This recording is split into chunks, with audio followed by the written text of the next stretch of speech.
Bon, première mission. T'as changé les lames de la raboteuse. C'est pas rigolo là, hein, comme tu fais. Normalement c'était censé être rigolo. Première mission, changer les lames de la raboteuse.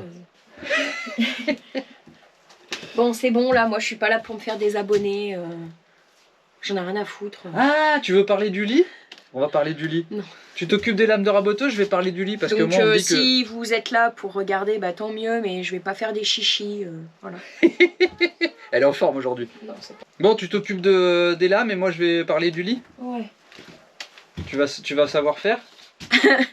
Pas du tout. Mais parce que j'ai jamais changé de lame de raboteuse de ma vie. C'est pour ça que je te lègue cette mission. Mais ça doit pas être bien compliqué. Je pense Non. que déjà, faut pas mettre le contact.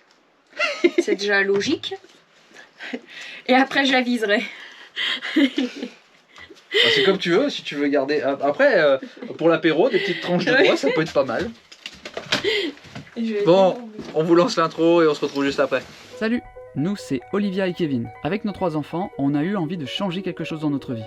On a donc commencé en retapant entièrement une vieille caravane 4 places de 1979.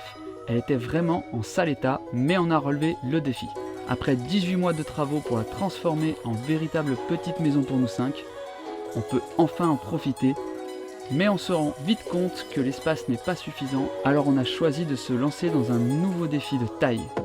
12 mètres de long, 2 mètres 50 de large, 3 mètres 60 de haut, on a choisi Iris, un magnifique Iliad RTX de 2003, et on va le transformer en camping-car géant pour y vivre à l'année. Suivez-nous dans cette nouvelle aventure.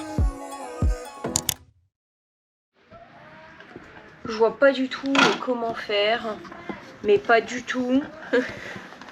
Les vis sont là. Ouais, non mais c'est pas possible. Moi je Comment pense on fait qu'il faut prendre une petite clé en fait. Ouais, faut prendre une petite clé, desserrer et voilà. Ok. Bon bah allez, une petite clé.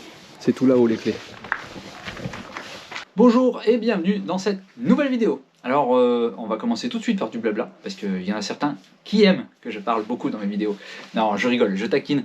Ça fait 2 vidéos de suite que effectivement je parle plus que je ne travaille parce que je viens tout seul et quand je suis tout seul ça n'avance pas beaucoup. Là aujourd'hui il y a Olivia, ça va carburer. Donc si, je vais commencer par du blabla parce que il faut que je vous montre ce que j'ai fait ces jours-ci. Donc là on va se retourner et je vais vous montrer. Donc voilà à quoi ça va ressembler. Donc on a un coffre, un autre coffre et un autre coffre. Là si je vous montre un peu comme ça, voilà. Et cette partie là en fait, ça va être partie, comme je disais, ça va être une partie amovible. C'est-à-dire qu'on aura des rangements là, qu'on va pouvoir enlever pour accéder à la trappe moteur. Donc ça j'ai déjà dû le dire, je me répète, mais voilà, au moins je le redis, je suis sûr de le dire. Comme ça j'explique bien. Alors, il y a une question qui m'avait été posée il y a un petit moment, et ce sujet avait été abordé par un autre youtubeur. Je pense que certains d'entre vous sauront de qui je parle, concernant la hauteur du lit. Effectivement, il se trouve que notre lit est très haut. Et effectivement, si on rajoute le sommier plus le matelas, on va se retrouver... On n'est pas très grand, mais on va se retrouver presque à avoir la tête dans le plafond, quand on va être assis sur notre lit. Le youtubeur en question avait dit qu'il ne comprenait pas pourquoi on mettait nos lits aussi haut, puisque on ne pouvait pas faire certaines choses dans ce lit. Alors je vais vous prouver tout de suite que c'est possible. Mettons qu'il y a le matelas, à peu près 15 cm. Ben je touche pas. Et pour pousser le test encore plus loin,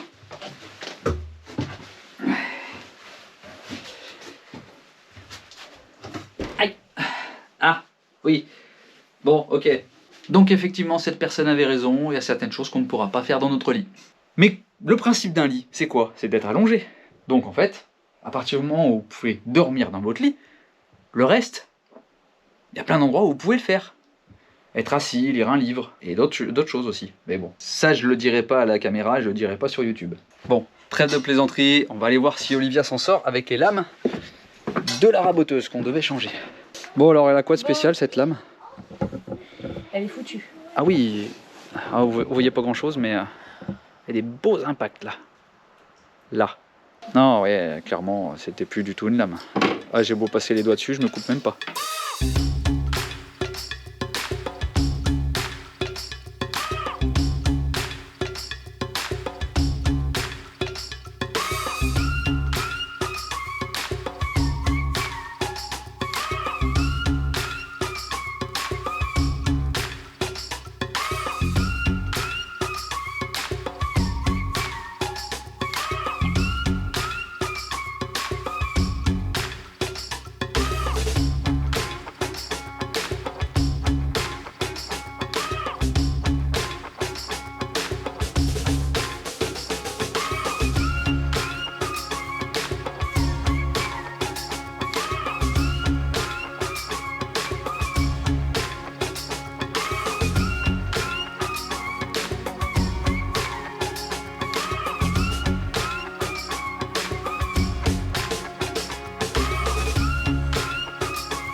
tu fais?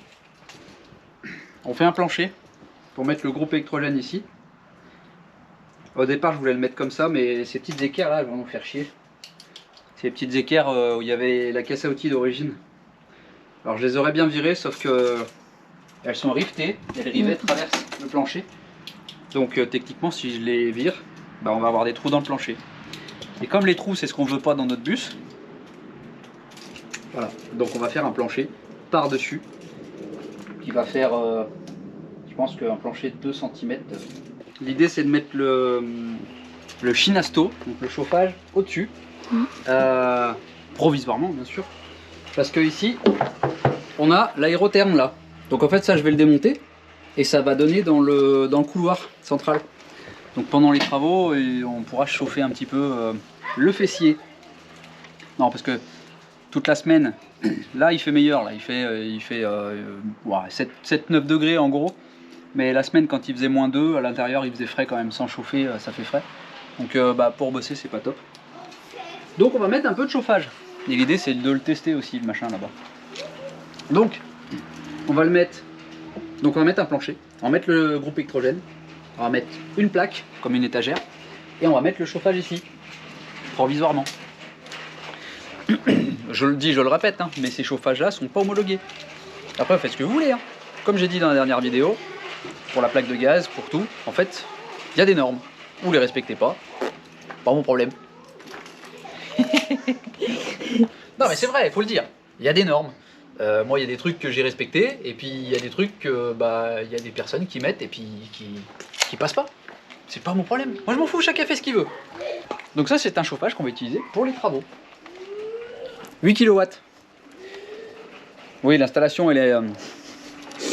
C'était d'échappement. Ouais, c'était pour tester, ça va. Non mais voilà, ça fonctionne, j'ai testé, ça fonctionne très bien. Donc là, place au faux plancher. Ouais, avec des petits tasseaux, mais là les tasseaux ils sont un peu vachement épais je trouve. Ils font combien? 4 cm? C'est des 40-40? Ouais mais je veux pas. Ça c'est top. Bon bah voilà. C'était comme ça qu'il me faut. Et t'en as plusieurs? Oh, je vais me débrouiller. Allez. J'éteins et puis qu'est-ce que je fais? Et on se retrouve quand j'ai bien entamé le plancher? Ouais, c'est mieux. Allez.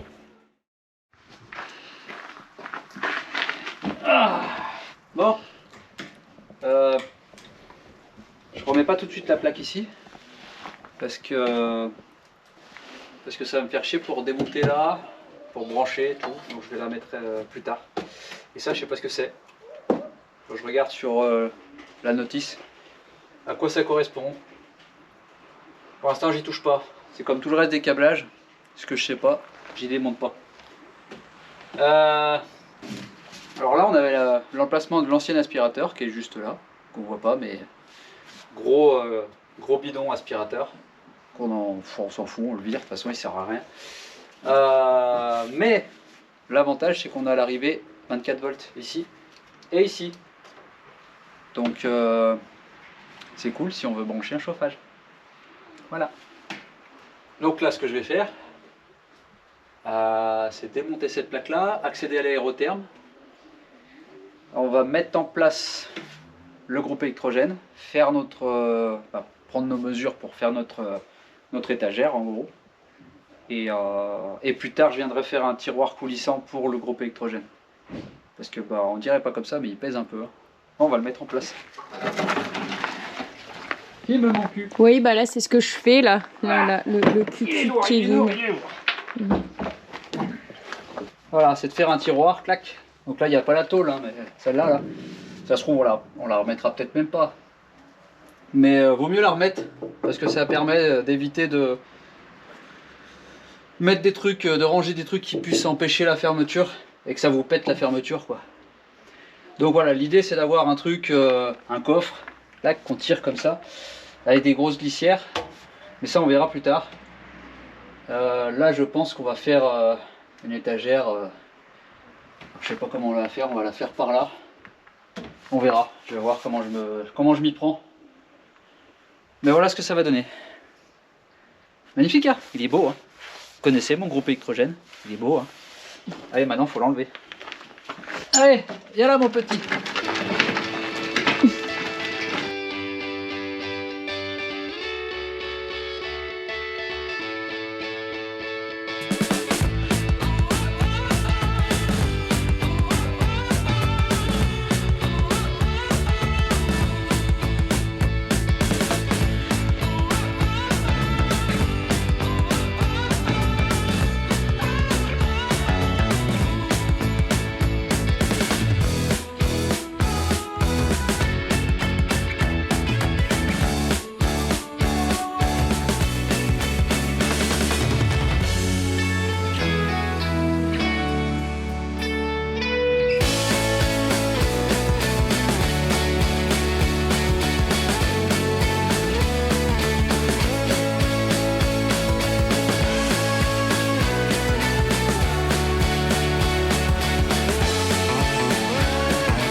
Bon, c'est bon, j'y suis arrivé.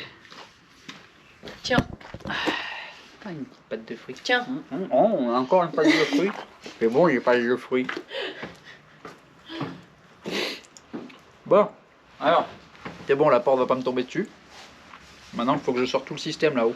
J'ai sorti le moteur aérotherme. Il est juste là. Et maintenant, il faut que je sorte tout ça. Puisque là, on a accès à notre couloir, en fait. Là, ici.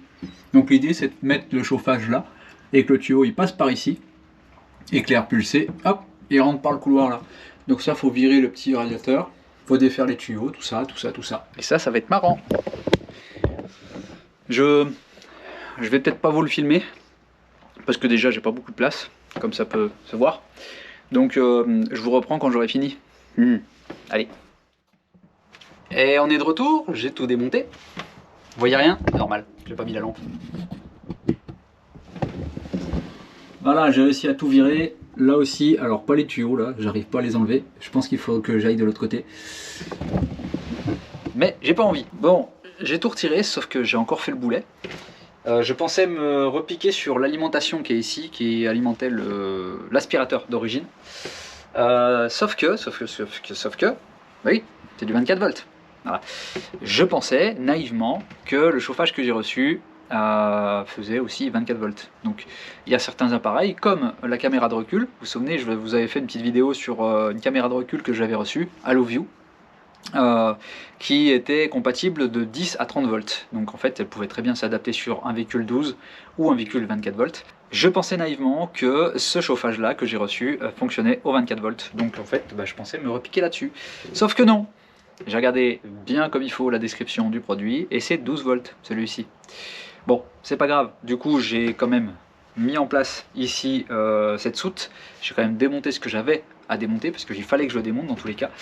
Et dans tous les cas, il fallait que je passe ma gaine de chauffage par là un jour ou l'autre. Donc ce que je vais faire, c'est que je vais le tester à l'extérieur, le chauffage. Je voulais le tester ici, mais de toute façon, j'ai pas assez longue gaine de chauffage. Donc je vais le tester là-bas, je vais le brancher sur la platine où j'ai mon matériel Victron. Et puis voilà, c'est tout. Allez, c'est parti. Bon voilà, je viens de le positionner comme ça, c'est provisoire, hein, c'est parce que je peux pas le tester autrement. Je viens de le brancher sur ma platine sur 12 volts et là on va le mettre en route. Donc c'est un modèle qui est bien connu, c'est le Vevor en 8 kW, donc en 12 volts. Celui-là j'ai choisi du coup moi d'avoir le tout en un en fait, plutôt que de le modèle qui est tout éclaté. Plus simple à transporter et plus simple pour les travaux, parce que c'est vraiment pour ça que je l'ai pris, c'est pour les travaux cet hiver. Donc c'est pour ça que j'ai choisi celui-ci. Malheureusement il y a un réservoir de 5 litres uniquement dedans, comparé à celui qui est un modèle éclaté où il y a 10 litres. C'est pas très grave, de toute façon comme je l'ai dit, c'est que pour les travaux. Donc voilà, là la pompe se met en route.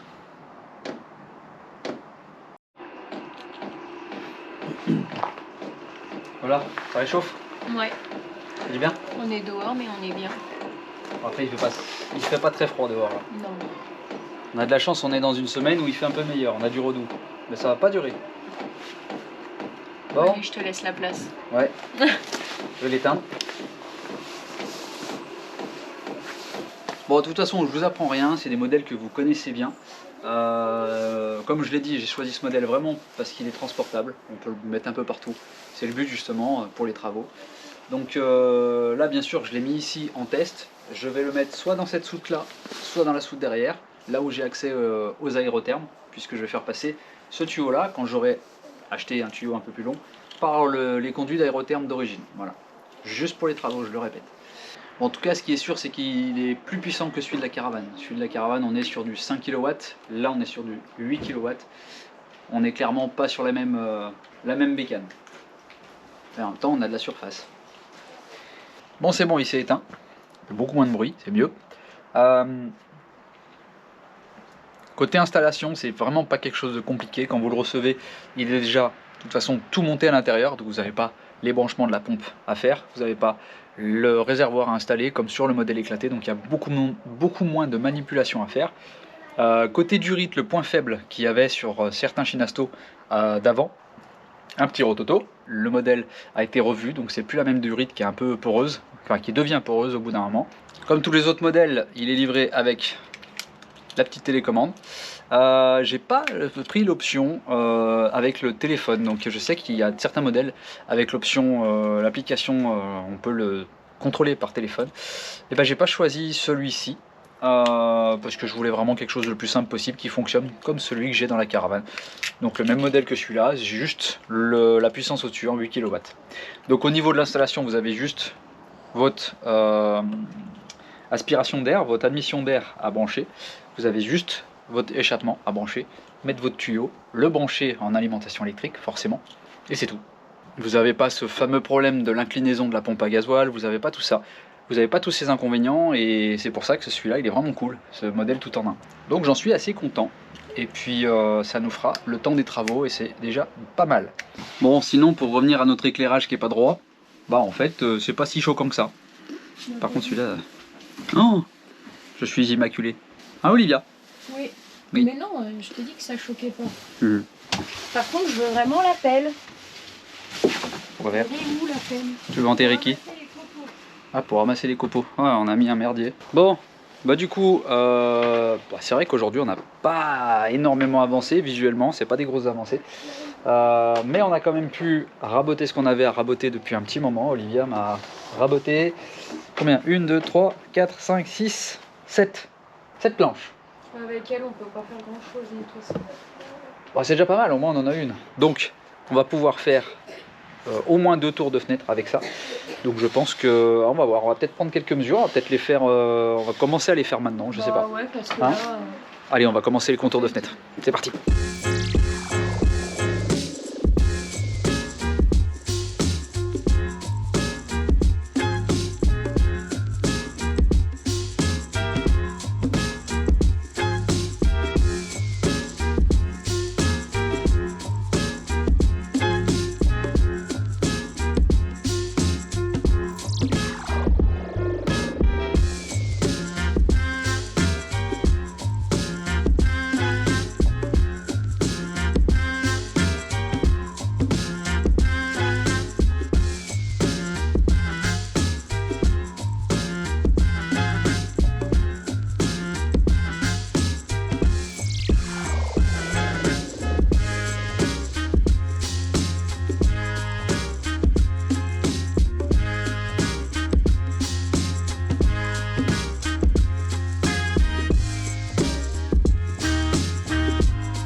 Café habituel. Bon, ça reste du café Senseo, mais c'est du café quand même. Non, parce que si je commence à dire que le Senseo c'est du bon café, je vais avoir tous les amateurs de bon café à dos. J'ai déjà tous les amateurs de pizza à dos parce que je mets des patates dessus. Je suis capable de venir au quart juste pour un café. Même pas pour bosser, hein. Juste pour un café. Oui, parce qu'on attend toujours un partenariat avec des longuis. Je dis ça, je dis rien. Bon, c'est pas le tout de boire des cafés et de manger des gâteaux. Va peut-être falloir s'y coller. Qu'est-ce que je vais bien pouvoir faire? T'as une idée, Olivia? Olivia, elle était pas contente parce que je lui ai pas fait son café. Donc je lui ai amené son café, elle est en train de faire du crochet. Qu'est-ce que tu nous fais en crochet? un petit lapin. Un petit lapin? Ouais. Je croyais que c'était moi, ton petit lapin. Bon, allez, pas le tout de raconter des conneries aussi. Qu'est-ce qu'on va bien pouvoir faire? On s'était arrêté sur les contours de fenêtre il y a quelques secondes. Ici. Voilà, donc là c'est fait. Ouh, ça scintille encore, c'est à cause des LED. Contour de fenêtre ici c'est fait. Contour de fenêtre ici c'est fait. Là c'est fait. Il y a celui-là là-bas, mais on peut le faire plus tard, c'est pas gênant. Donc je sais pas quoi faire. Vu que normalement, ce week-end, on devait se coller à la structure des lits ici. Sauf que, bah, imprévu, on va pas pouvoir le faire tout de suite. On va pouvoir peut-être le faire un peu plus tard. Je l'espère. Mais là aujourd'hui, on va pas pouvoir le faire. Donc, va falloir trouver un plan B. Et si plan B fonctionne pas, un plan C, etc. Donc, mon plan B, c'est l'électricité dans les soutes. C'est quelque chose que j'ai reporté, que j'ai laissé les fils tirer comme ça. Et que je me suis dit, je le ferai plus tard. Le plan B, c'est ça. Le plan C, c'est quoi? Le plan C, ça veut dire que je vais faire déplacer Olivia. Non, elle veut pas. Bon, pas de plan C. Non, parce qu'en fait, Olivia est juste là à l'avant. Et j'ai mes coffres à l'avant à terminer. Vous vous souvenez, ces fameux coffres? Voilà. Donc, on va commencer par le plan B, je pense. C'est-à-dire vider toutes les soutes. Bon, après, tu peux faire là, hein, je m'en laverai. Non, mais on va commencer par le plan B. Déjà, dans un premier temps, je vais vous parler un peu plus. Désolé, je vais encore faire du blabla. Mais j'ai pas beaucoup parlé du petit chauffage Vévor. On va aller en parler tout de suite, pendant 2-3 minutes. Et après, on passe aux travaux, promis. Donc, ceux qui n'ont pas envie et qui connaissent déjà ce chauffage, ceux qui n'ont pas envie de regarder cette partie d'explication, allez dans 3 minutes, dans le futur, là, après cet instant-là. Et on se retrouve dans les travaux. Donc ce petit chauffage Vévor 8 kW, il a une capacité quand même suffisante pour chauffer, je dirais à peu près 20 mètres carrés. Ça va pas aller chercher non plus les 30 ou 40 mètres carrés si vous avez un peu plus grand, un bungalow ou quoi que ce soit. Mais pour 20 mètres carrés, ça suffira déjà pas mal. Je dirais que si vous voulez aller dans les températures un peu extrêmes, il faudra peut-être en mettre un deuxième. Au niveau de la consommation, c'est vrai que c'est pas une donnée très facile à transmettre. Je dirais qu'on est approximativement sur un peu moins d'1 litre en une nuit sur la position 1 bien sûr. Alors je compare par rapport à mon 5 kW. Donc là je pense qu'on doit être pas bien loin du litre en une nuit. Ça consomme pas énormément. Alors par contre c'est en vitesse 1, on est bien d'accord.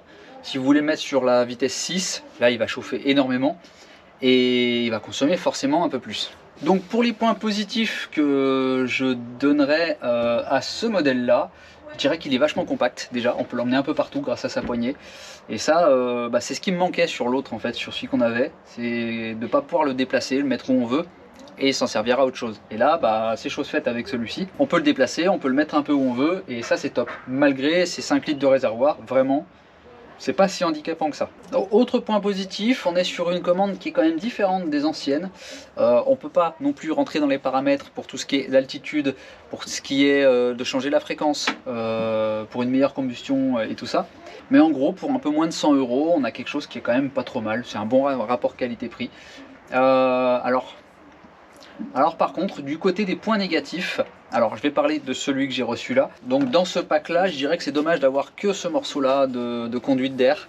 Ça aurait été bien d'avoir au moins en option possibilité de commander de la durite sur 1 mètre, 2 mètres, 3 mètres, etc. Avec des coudes, avec des accessoires.